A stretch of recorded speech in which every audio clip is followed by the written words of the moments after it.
The wind was sharp like a blade, cutting through the narrow metal streets of the old colony. Carter pulled his coat tighter as snowflakes fell like white ash, covering everything. He was heading back from the scrapyard, tools heavy in his bag. He walked past closed shops and broken neon signs. The town half dead, only a few lights flickered. And no one smiled here anymore, but something made him stop near an abandoned food stall. He heard a sound, not a machine, not wind.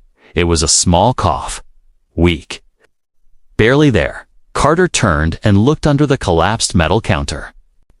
There, lying in the snow, was a girl. She was not human. Her skin was pale blue, and her eyes were silver like moons.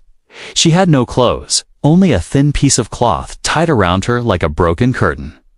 Her hands shook, her lips were cracked, and her legs were curled up tightly. Carter's breath caught. No one could survive in this cold. Dressed like that? She looked at him, but didn't speak. She didn't beg, didn't cry, just stared like she had already given up. Carter knelt slowly and took off his own coat. Easy. I'm not going to hurt you, he said softly. She didn't move, but her eyes followed every motion. He wrapped the coat around her gently, and she trembled like a leaf. Can you walk? He asked. She didn't answer, but when he stood up, she tried. Her legs wobbled, and she nearly fell. Carter caught her and lifted her in his arms. She was light to light, like she hadn't eaten in days. He carried her to his repair shop at the edge of the colony. The place was small, just one room, tools, heater, and a bunk. He placed her near the heat unit and gave her a blanket. She didn't say a word, didn't make a sound.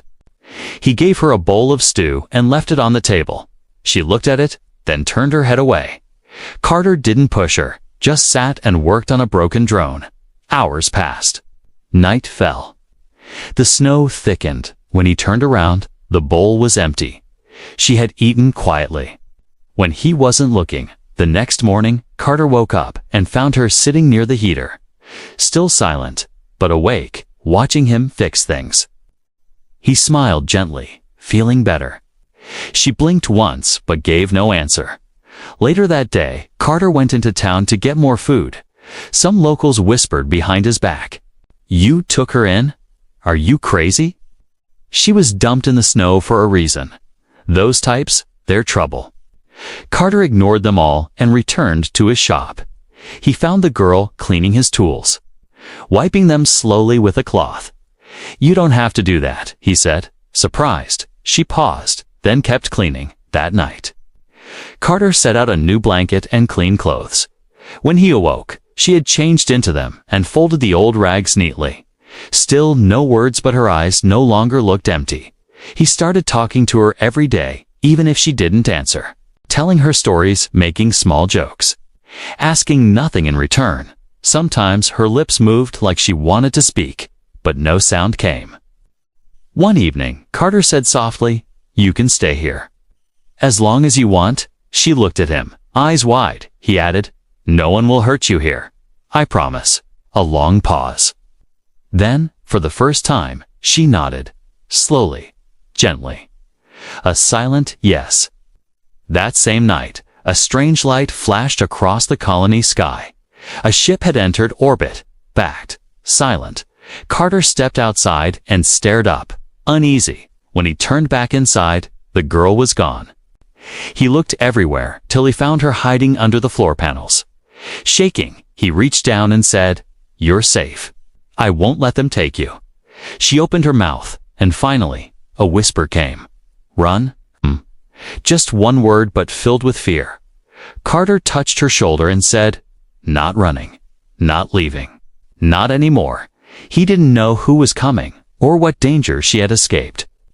But he had already made his choice. He would protect the girl in the snow, whatever it cost. The night was too quiet. Carter couldn't sleep. He kept watching the old monitor that showed the sky. That strange ship was still out there, hidden in orbit. No name, no signal, just a black shape moving slowly above the colony. Inside the shop, Lyra sat near the heater. She didn't look up. She was holding Carter's old scarf, twisting it gently in her fingers. Carter asked, "Do you know who's on that ship?" She didn't answer, but her hands stopped moving. He leaned closer. Are they looking for you? Her silver eyes looked at him, full of fear and something else, shame. Carter nodded. Okay, we'll be ready. He checked the doors, locked them, charged the emergency power cell, hid a knife under the counter, just in case. Hours passed. Then the knock came. A slow, heavy knock on the metal door. Carter grabbed a wrench and walked over. Who is it? A voice replied, low and smooth. Looking for something that was lost. Carter opened the top peephole. Outside stood a tall figure in a long gray coat, face hidden by a silver mask. The snow didn't touch him. His boots didn't leave prints. What did you lose? Carter asked coldly. The man raised a small, round scanner. A unit, rare model, escaped without permission. Carter's voice stayed firm. Nothing like that here. The visitor tilted his head. You're hiding her. Carter opened the door a few inches and stepped outside, closing it behind him. You have no right to come here without ID or permit, Carter said. The man's mask showed no emotion. She doesn't belong to you. She doesn't belong to anyone, Carter replied. For a moment, the man said nothing. Then the scanner in his hand beeped. He turned his head slightly, getting a faint reading. Inside, Carter blocked his path. No entry without a warrant. This is my home. You're not welcome. The masked man leaned in. You're making a mistake, human. Carter didn't flinch. I've made worse. A pause. Then the visitor turned away. This isn't over. He walked off into the snow and vanished like smoke. Carter rushed inside and found Lyra hiding under the workbench. Her body shook. He knelt and placed a hand on her shoulder. It's okay. He's gone for now. She looked up, tears in her eyes. He will come back. Carter nodded slowly. Then we'll be ready. That night, he taught her how to lock the doors, how to hide in the back panel under the floor, and how to use the old signal jammer he kept for emergencies. She listened carefully. But before bed, she did something strange. She reached for a piece of chalk and drew a symbol on the wall. A circle with 3 lines through it. What does that mean? Carter asked. She whispered, it means warning. Danger close. The next morning, there was a crowd near the shop. Someone had scratched a mark on the Dora bounty symbol. That meant someone had placed a price on her. Now everyone in the colony knew. Some would stay away out of fear. Others would come for money. Carter kept Lyra inside and covered the windows. Later that day, a merchant tried to ask questions. Carter said nothing. That night, he gave Lyra a necklace, just a small gear from a broken drone, tied on a string. I know it's nothing fancy, he said, but maybe it makes you feel like this is home. Lyra touched it gently. No one ever gave me anything. Carter smiled. Well, get used to it. She smiled back, tiny, but real. Then they heard it again. A soft hum in the sky, getting closer. Lyra stood suddenly. He's back. And he's not alone. Carter checked the Radar 3 heat signatures. 2 fast walkers and a hover unit. They were coming straight for the shop. No time to run, he muttered. He handed her a small cum bead. If we get separated, stay hidden. Press this button when it's safe. She didn't take it. Instead, she looked at him with wide eyes and whispered, "Don't die." Carter laughed. That's the plan. He turned off the lights, powered down the outside signals. Then he took his position behind the door, wrench in hand. The footsteps were coming. Slow, heavy, close. The girl with no home was no longer alone. And Carter, the quiet human repairman, was ready to fight for her. Even in the dark. Even against whatever came through that door. Carter ran, not because he was scared, but because the girl behind him, Lyra, could not keep up if he fought. The hover unit had found them first. It dropped out of the sky like a hawk and blasted their rooftop with a beam, The whole workshop shook.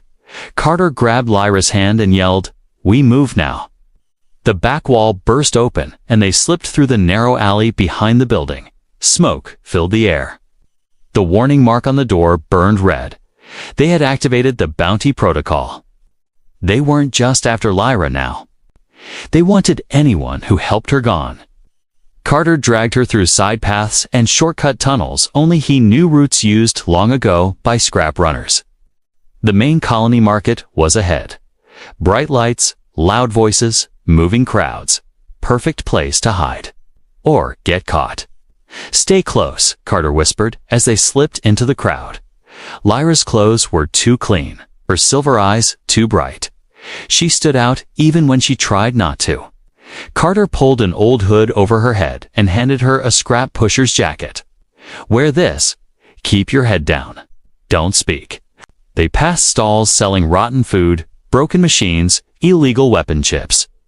Carter stopped at a stall owned by an old friend Gorman. The big alien blinked. "You're running. I need a way out." "Fast," Carter said. "Got anything?" Gorman frowned. He put out a level 3 mark. "That's death, Carter. For both of you?" Carter didn't blink. "Help me anyway." Gorman looked at Lyra, then back at Carter. "She's not like the others, is she?" "She's just a girl," Carter said. "And she didn't ask for any of this." Gorman pointed toward the far end of the market. "Service tunnel, under the spice stalls. Leads outside the fence. But you'll need a pass. Got one?" Carter asked. "I've got a half-broken one, if you can fix it." Carter pulled out his tools on the spot. His hands moved fast. One wire here, one spark there. But then, a shout. Someone had spotted them. Carter didn't turn his head, but he saw the red laser dots flashing on nearby walls. Go. They were locking in. "Lyra, run!" he shouted. She hesitated, then sprinted through the crowd like wind, but not fast enough. A stun bolt hit the ground near her feet. She screamed and stumbled. Carter threw a metal tray to cause confusion and jumped into the chaos. Pushed through angry aliens, ducked past carts, and grabbed her just before another bolt struck. He dragged her down a narrow aisle and kicked open a vent gate. Gorman tossed the broken pass after them. Fix it on the run. They slid down the tunnel. It was dark, wet, and full of old wiring. No lights, no signals, no help. Carter worked with one hand while holding the broken pass. His fingers moved like he'd done this 100 times. "Almost there," he muttered. "Just one." More a loud clang behind them. The hunters had found the tunnel. Carter shoved the fixed pass into the wall reader. The gate light turned green. They rolled through just as a blaster bolt hit the door behind them. Outside, the tunnel dumped them near the colony's outer rim. Frozen plains, blinding wind, endless white. No ships, no cover. No one around. "We need shelter," Lyra said softly. Carter looked around. "I know a place."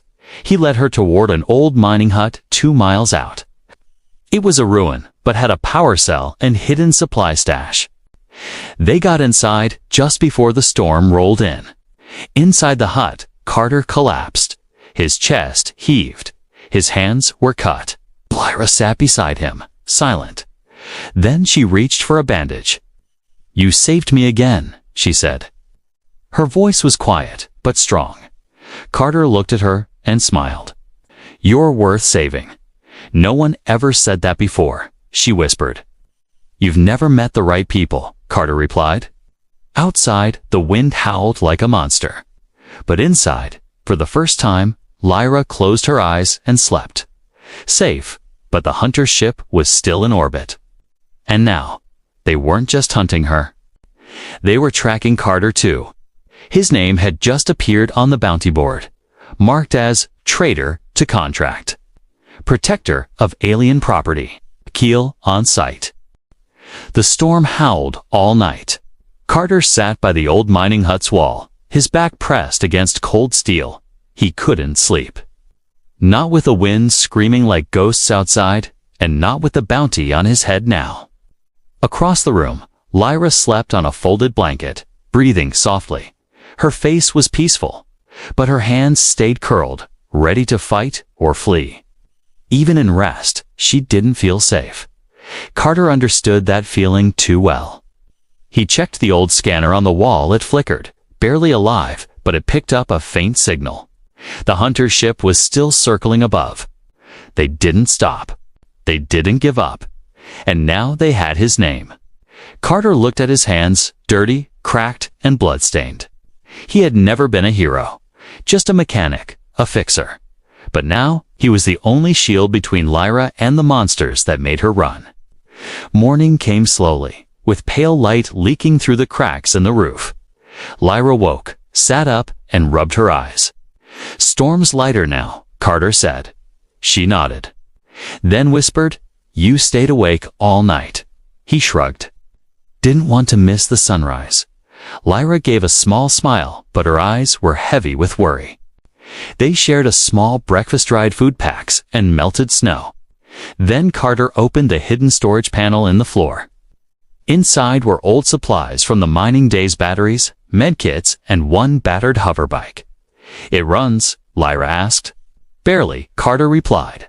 "But if it moves, we can reach the mountain caves." "Mountains?" she asked. "There's an old smuggler camp. No scanners work inside. It's hidden from orbit." Lyra looked down. "I don't want to keep running." "I know," he said softly. "But we run until we have a place to stand." Suddenly beep. The scanner on the wall lit up red. "Ground signal," Carter muttered. "Tracking unit very close." Lyra's face went pale. "They found us." Carter grabbed his bag, loaded supplies on the hoverbike, and handed her a cold mask. "Ride behind me. Hold on tight. No matter what happens. No let go." She nodded. They burst out of the shelter as the first drone dropped from the sky. It fired a flash round that exploded the roof behind them. The bike roared to life, coughing smoke, but it moved. Carter leaned forward, speeding into the white storm, snow spraying behind. Blaster shots sizzled past them.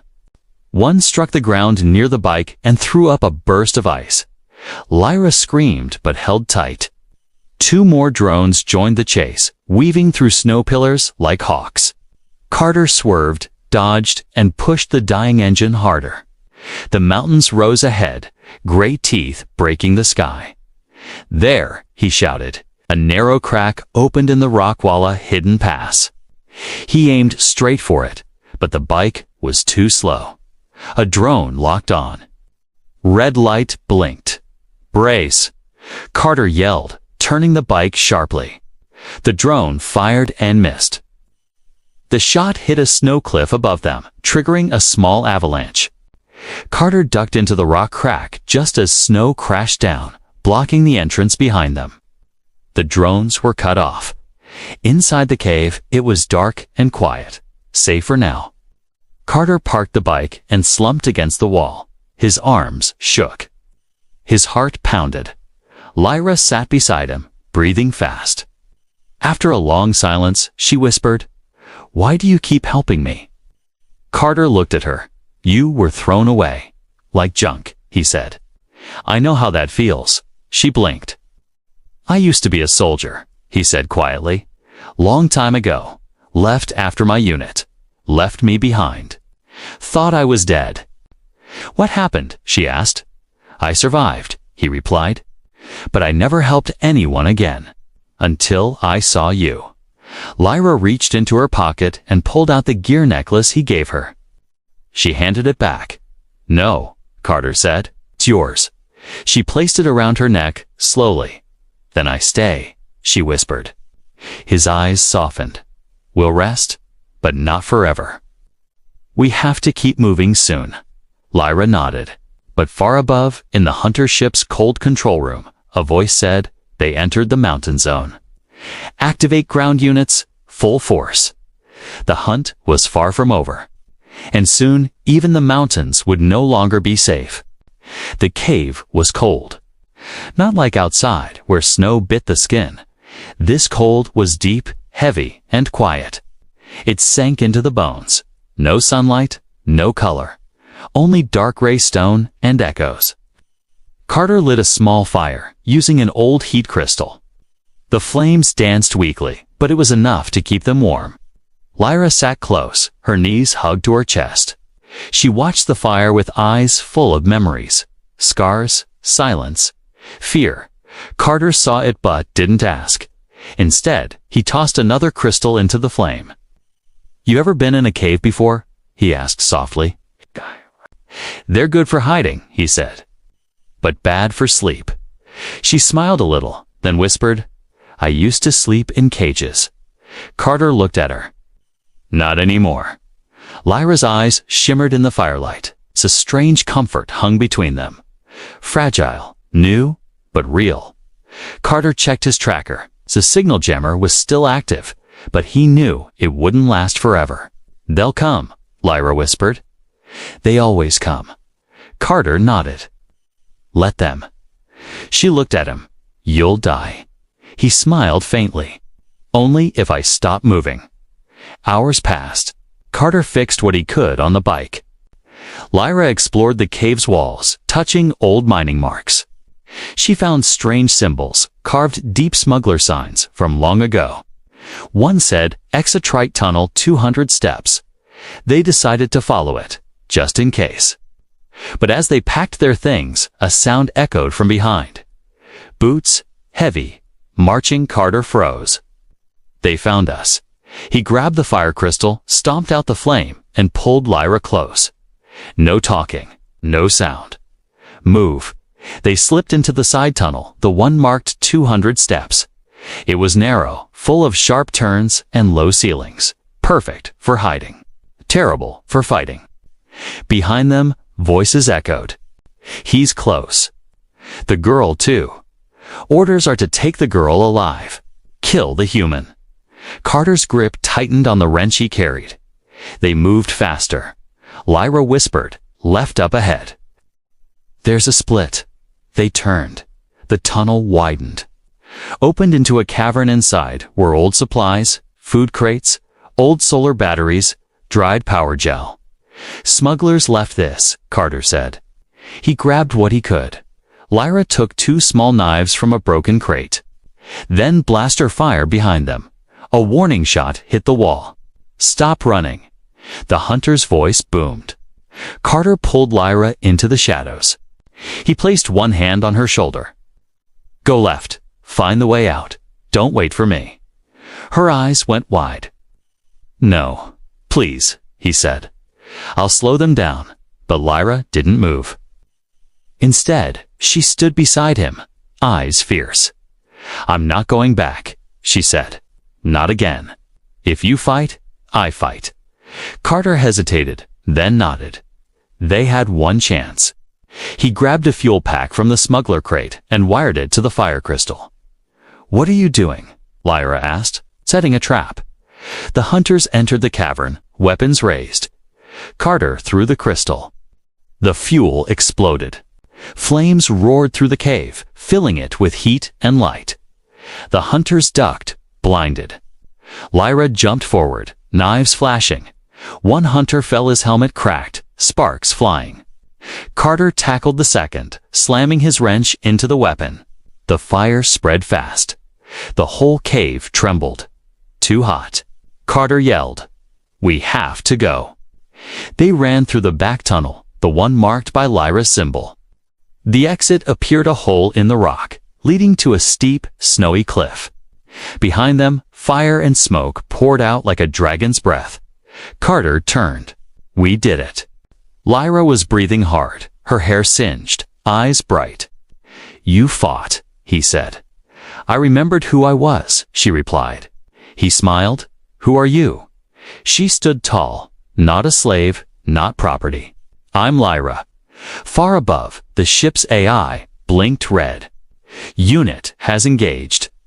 Squad down, human assisting. Mark upgraded, kill order for both. Carter and Lyra didn't know it yet, but the fire they lit in that cave wasn't just heat. It was war. And they had just declared it. Snow fell like dust from the sky.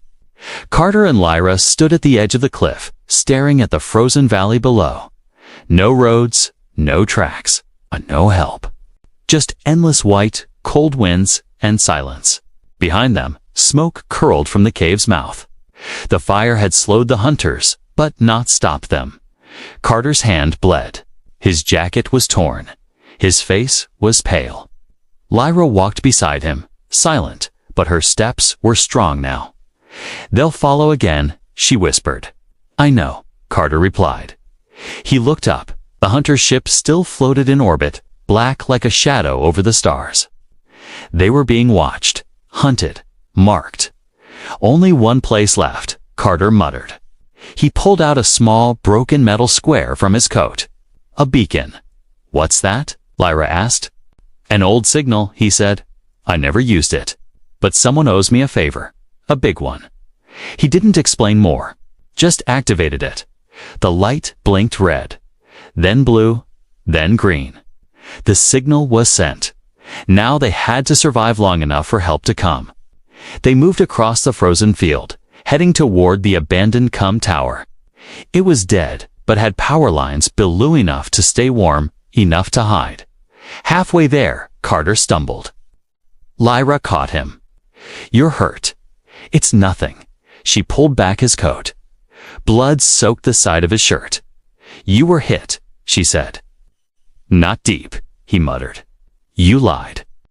"Better than saying we're both doomed," he smiled weakly. She helped him walk the rest of the way. Inside the tower, they found shelter walls still standing, power still pulsing. Carter sat down heavily. Lyra tore strips from her cloak and wrapped his wound. Her hands were careful, stronger than before. "You've changed," Carter said. "You helped me remember I'm not nothing," she replied. He nodded, eyes closing slowly. "Rest," Lyra whispered. "I'll watch now." He smiled. "You sound like me. I learned from the best." Night fell. In the dark sky, the hunter ship lowered. They were coming, again. But this time, Lyra was ready. She set up heat traps using power coils. She drew marks on the walls, signals from her old life. Warnings, traps. She took Carter's wrench and placed it near the door. Then she sat by him, quiet, watching the snow. She remembered cages, cold floors, empty meals. Now she had warmth, food, a name, and someone who looked at her like she mattered. The sound of boots came again. 3, maybe 4 hunters. Carter woke and sat up slowly. "They're here." She nodded. He reached for the wrench, but Lyra stopped him. "No, this time. I'll protect you." She stepped outside alone. The wind blew her hair. Snow clung to her skin. The hunters raised their weapons. "Return now," one ordered. "We'll take you alive." She didn't move. "You don't belong to him." She shook her head. "I don't belong to anyone." They stepped forward. And Lyra triggered the trap. The ground lit up. Power coils exploded in white light. One hunter fell. Another screamed. Lyra ducked, rolled, grabbed a weapon from the fallen one, and fired back. She moved like wind fast, sharp, impossible to catch. Inside, Carter watched her and whispered, "Look at you." Lyra ran back inside and slammed the door. One left. Carter stood, still weak, but smiling. "Let's finish this."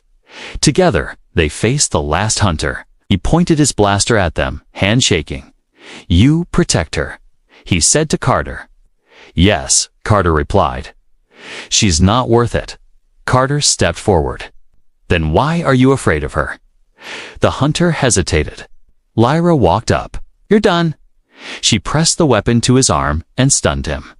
The hunter fell. Silence returned. They had won barely. Carter sat again, laughing softly. Lyra sat beside him. "Is this the end?" she asked. "No," he replied. "The signal I sent. It was to someone who doesn't like these hunters either." "Who?" "Old friend. Pirate, she owes me for saving her son. Lyra blinked. She come. She burned the sky to get here. Outside, the wind calmed. Inside, the girl with no home sat beside the human who never stopped fighting. And above them, the hunter's ship received a new message. Leave the planet. Or burn. A warship had entered orbit. The sky lit up, not with stars, but with fire. Carter and Lyra stood at the broken window of the com tower, watching the black hunter ship take hit after hit from the warship above. The warship wasn't sleek or pretty. It was loud, scarred, and massive, painted with red stripes and pirate skulls. Lyra's eyes widened. That's your friend. Carter smirked. Captain Mira, scariest woman in 3 systems. Explosions flashed across the sky. The hunter ship fired back, but Mira's cannons were faster, stronger, merciless. In minutes, the black ship cracked and fell, crashing far beyond the snowy horizon. Gone, just like that.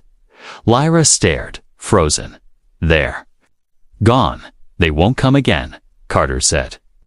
Not while Mira's around. A sharp, echoing boom rang out one final blast. Then silence. Only snowflakes drifted now. Peaceful. Slow. A voice crackled through Carter's old radio unit. Carter, you half-frozen idiot, Captain Mira said, laughing. You owe me drinks. He smiled. Drinks and a new reactor core. Lyra giggled softly. Myra's voice paused. Thetter? The one they were hunting. She's more than that, Carter said. Lyra looked at him. Carter met her eyes. She's free now. They gathered their things. Myra's ship sent a drop shuttle to pick them up, big, loud, full of rust and charm. Inside, Lyra looked around nervously. She had never seen a real ship interior, not one that wasn't full of chains. Carter walked beside her, showing her each button, each hallway, like it was a tour through a kingdom. You've ever been off-planet? He asked. She shook her head. I was born in a lab, moved between owners, never free space. He stopped walking. You're free now. She looked at him, tears in her silver eyes. But where do I go? Anywhere you want. What if I don't want to go alone? Carter smiled. You won't. They sat together in the lounge bay, the stars outside spinning slow.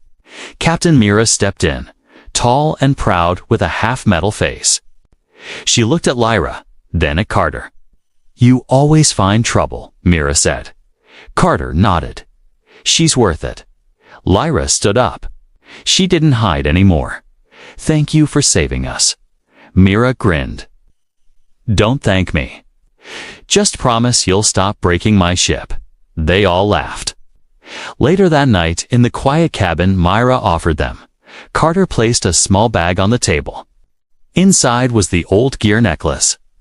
Lyra picked it up gently. You kept it. It's yours. She looked at him. You could have walked away, she said. Left me in the snow. Let them take me, but I didn't. Why? Carter didn't answer at first. Then, softly, because I saw something in you I'd forgotten in myself. What? Hope. Tears rolled down her cheeks. Quiet, warm. I've never had a home, she whispered. Not once. Not even a bed that was mine. Carter stepped closer. His hand brushed hers. Then stay, he said. Stay with me, forever. She stared at him, not as a stranger, not as a slave, but as a person, as someone finally seen. She nodded, and for the first time in her life, she whispered back, I want that. Days later, Mira's crew dropped them on a peaceful green planet. No cities, no hunters, no chains, just forests, rivers, and silence. Carter started building a small home with his own hands. Lyra planted seeds in the soft dirt, learning to grow food instead of steal it. Each night, they sat by the fire, no longer running. Carter would tell her stories. Lyra would laugh like a child learning what joy was. She had no home before, no name, no clothes, no hope.